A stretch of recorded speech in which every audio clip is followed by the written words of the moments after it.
आपका शुभ नाम? मुशर्रफ। प्रधानमंत्री कौन बन रहा है? रेस में कौन आगे है? भाई रेस में आगे राहुल जी है, लेकिन पीएम मोदी जी बनेंगे।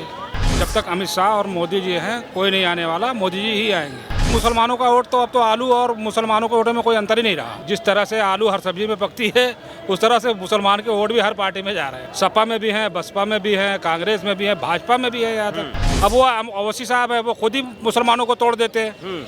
कहीं वो जहाँ खड़े होते हैं वोट काट लेते हैं मुसलमानों का। मुसलमानों की एकता को सही माने में ओवैसी साहब ने खत्म किया। नमस्कार, मैं अंजनी कुमार। देश भर में दूसरे चरण का मतदान जो है वो समाप्त हो चुका है और ऐसे में राहुल गांधी हो, इंडी गठबंधन हो या फिर पूरा विपक्ष कह लीजिए, उनका कहना है कि इस बार नरेंद्र मोदी 140-150 सीटों पे रुक रहे हैं, उससे ज़्यादा सीटें नहीं आएंगी। और अगर हम सत्ता दल की बात करें, बीजेपी की बात करें, तो उनका कहना है कि अब की बार 400 पार। लेकिन सच्चाई क्या है वो जनता जनार्दन ही बताएंगे या फिर हमें 4 जून को पता चलेगा। इस बीच में कुछ लोगों से जो हम बात करते हैं वो आप तक पहुंचाते हैं। ऐसे ही अभी हम बात करने वाले हैं। आपका शुभ नाम? मुशर्रफ। मुशर्रफ जी कहाँ के रहने वाले हैं? जौनपुर। जौनपुर के। एक बात बताइए कि दूसरे चरण के मतदान समाप्त हो जाने के बाद क्या लग रहा है? प्रधानमंत्री कौन बन रहा है? रेस में कौन आगे है? भाई रेस में आगे राहुल जी है, लेकिन पीएम मोदी जी बनेंगे। रेस में आगे राहुल जी है, लेकिन पीएम मोदी जी बनेंगे। ऐसे कैसे? ऐसे है ना, आप देखो अभी दिल्ली में चुनाव था, उसका मेयर का चुनाव जीतने दिया मोदी जी ने। ये जब तक अमित शाह और मोदी जी हैं कोई नहीं आने वाला, मोदी जी ही आएंगे। तो ये बात आप समझ रहे हैं, लेकिन विपक्ष नहीं समझ रहा है। उनको तो तब चुनाव ही नहीं लड़ना चाहिए। जब ये ऐसी बात है कि जब तक ये लोग हैं कोई चुनाव जीतेगा ही नहीं, तो चुनाव ही नहीं लड़ना चाहिए तब तो विपक्ष नहीं, को। चुनाव तो वो तो सबका काम है यार। मसला ये है, मेन इसमें वजह ये है कि मोदी जी मंदिर और मुसलमान, उन्होंने ये देखा कि दोनों मुद्दे पकड़ के रखो, मंदिर और मुसलमान। अगर कहीं हल्के से कमजोर पड़ा, मुसलमान की बुराई कर दो और तो तुम्हें आने ही आना है। सर जवाब अच्छा, एक मिनट। आप कह रहे हैं कि मुसलमानों की बुराई कर दो तब जो है सो आना ही आना है। 10 साल में क्या लग रहा है कि जो योजनाएं आई भारत सरकार की, नरेंद्र मोदी की, क्या उसमें मुसलमान कहीं पीछे रहा उसे प्राप्त करने में, लाभ लेने में? नहीं, मोदी जी ने मुसलमानों के साथ बड़ा अच्छा किया, कोई भेदभाव नहीं रहा। लेकिन अब वोट के लिए तो मोदी जी यार सामने अंदर कुछ और बाहर कुछ और। वोट के लिए तो मोदी जी को जो है मुसलमानों को सारा लेना ही पड़ता है। वैसे नहीं मिलने वोट तो 2-4 बातें बोल दो मंगलसूत्र पे और किसी पे, मुसलमान का नाम होना चाहिए, वोट अपने आप जुड़ जाएगा। ठीक है, तो जब मनमोहन सिंह ने कहा था कि देश के संसाधनों पे पहला हक मुसलमानों का है, ये किस लिए कहा गया था? भाई तो यार वोट की राजनीति सभी करते हैं ना। 20-25% होंगे, ज़्यादा यही होंगे पूरे उसमें हिंदुस्तान में। अब ये 25% जिधर भी जाएंगे अब तो, लेकिन मुसलमानों का वोट तो अब तो आलू और मुसलमानों के वोटों में कोई अंतर ही नहीं रहा। जिस तरह से आलू हर सब्जी में पकती है, उस तरह से मुसलमान के वोट भी हर पार्टी में जा रहे हैं। सपा में भी हैं, बसपा में भी हैं, कांग्रेस में भी हैं, भाजपा में भी है। यहाँ तक पहले क्या था? पहले कुछ खास था? पनीर टाइप का था मुसलमान?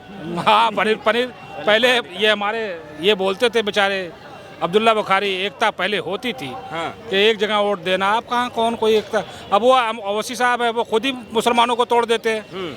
कहीं वो जहाँ खड़े होते हैं वोट काट लेते हैं मुसलमानों का।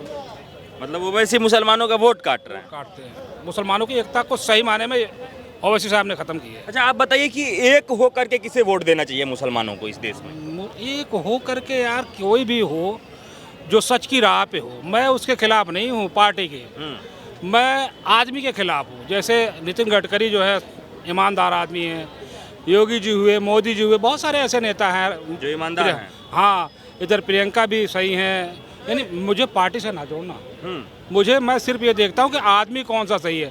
जो बुरा लगे उसको निकाल कर फेंक दो। अब भाजपा में ऐसे है, कितने बलात्कारी हैं, कितने बुरे हैं। मुझे पार्टी से लेना देना नहीं, मुझे आदमी से लेना देना होता है। तो आपके हिसाब से नरेंद्र मोदी कैसे व्यक्ति हैं? अच्छे हैं, उनमें कोई कमी नहीं है। उनमें कमी इसलिए नहीं है कि कोई ना तो उन्होंने विदेश में बंगला लिया है, ना कोई उनके विदेश में बच्चे पढ़ रहे हैं। जो कुछ करते हैं देश के लिए ही करते हैं।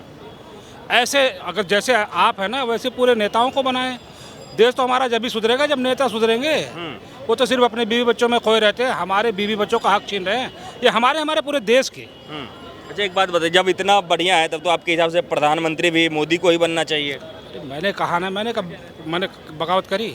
मैंने कहा मोदी जी अच्छे, लेकिन अंग जो है उनको चेंज करने पड़ेंगे। अभी कर भी रहे हैं वो। बहुत सारे ऐसे नेता जो बड़बोले थे। मतलब आप ये कहना चाह रहे हैं कि राहुल गांधी भी बीजेपी में आ जाएं? कमाल है यार।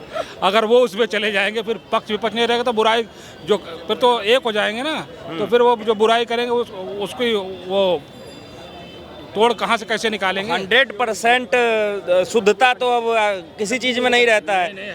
गहना ले लीजिए कोई सा भी महिलाओं का, उसमें भी 100% सोना नहीं रहता है। पहनने में और आदमी में बड़ा फर्क होता है। दो चीज़ें याद रखो, आप जो है कभी भी बुरे हो ही नहीं सकते। एक मौत और दूसरा जो है सच बोलना। ये दोनों को याद रख लो, कभी आप गलत नहीं हो सकते। जो जब भी कोई बुरा कार्य करने के लिए दिल कहे, मौत को याद कर लो, आप बुरा कार्य कभी कर नहीं सकते। अच्छा, अब तो मोदी जी वैसे भी मौत करीब 70-72 साल की उम्र है, बहुत जिएंगे, 10-15 साल जिएंगे, यही तो जिएंगे। अब इस पे तो किसी का अधिकार नहीं है। मौत पे सबको है यार, सबको पता है मौत पे किसका है। आजकल कोई भी उम्मीद यही होती है, वैसे तो बच्चा पैदा होते ही मर जाए, लेकिन अब इस उम्र में हमारे मोदी जी बुरा कार्य नहीं करेंगे। 50-60 साल 70 साल के बाद तो आदमी वैसे। राहुल गांधी को कैसे देखते हैं आप? राहुल गांधी को कैसे देखते हैं? अच्छे यार, मैंने कहा उनके वो पीएम बने जो उनके बारे में पता चले, जब कुर्सी पे बैठते जब पता चलता कि हाँ गलत है सही, लेकिन उनसे बढ़िया मुझे प्रियंका लगी है। अगर वो बैठती तो कुछ अलग बात होती देश के लिए। अब बताइए कि जो आज तक कोई मुखिया का भी चुनाव ना लड़ा हो, उसको आप डायरेक्ट पीएम के लिए सजेस्ट कर रहे हैं। किससे? यही तो पत्रकार हो, तुम्हें किसने कह दिया कि मुखिया का चुनाव लड़ा? उसने कुर्सी पर नहीं बैठी, लेकिन राज जब मनमोहन का चल रहा था ना, उसने रात देश संभाला था। तुम्हें अंदर की बात पता है? बताइए, अंदर की बात बताइए। हाँ, यही बातें हैं। कुर्सी पे वो तो चूहे की तरह बैठा रखा था, नहीं बोलना चाहिए। हाँ, भूतपूर्व जो है प्रधानमंत्री है, लेकिन कार्य तो यही संभाल रही थी। ये राहुल सोनिया मिलजुल के यही संभालते। कुर्सी बैठाते हैं क्योंकि गोली पड़ जाती बेचारे इनके ऊपर, 2-3 मारे गए हैं, तो इसलिए कुर्सी पे किसी और को ही बैठाएंगे। अब की भी उम्मीद नहीं है कि ये इनमें से कोई बैठेगा।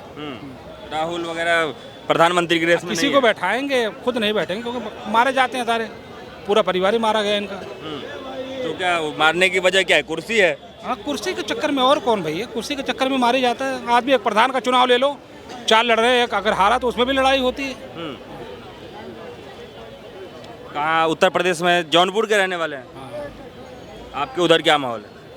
मैं तो दिल्ली में रह रहा हूँ 30 साल से, तो वहाँ क्या बताऊँ। अरे आपके तो होंगे आस पड़ोस घर परिवार वाले। हाँ, माहौल तो यही गठबंधन का चल रहा है। गठबंधन का चल रहा है। हाँ, गठबंधन चल रहा है। मोदी जी 2 ही तो माहौल चल रहा है, और कौन सा तीसरा? अब 2 लड़ रहे हैं तो एक को तो जीतना है। अखिलेश यादव, उसी तो गठबंधन कहते हैं यार। गठबंधन कहते हैं, लेकिन उसमें भी कहा जा रहा है कि राहुल गांधी के नाम पे जो है गठबंधन को वोट मिलेगा, नहीं तो अखिलेश यादव से तो लोग पहले ही उब चुके थे उनकी सरकार। हाँ, ये बात तुम्हारी मानूंगा मैं। राहुल के नाम पे ही गठबंधन को वोट मिलेगा। अखिलेश से तो अगर देखा जाए तो उनसे बढ़िया तो मायावती थी। अगर इससे मायावती से गठबंधन कर लेते ना तो और छवि अच्छी होती। अखिलेश से तो मुसलमान बहुत नाराज है, अंदर ही अंदर बहुत अखिलेश से मुसलमान नाराज है। नाराज है।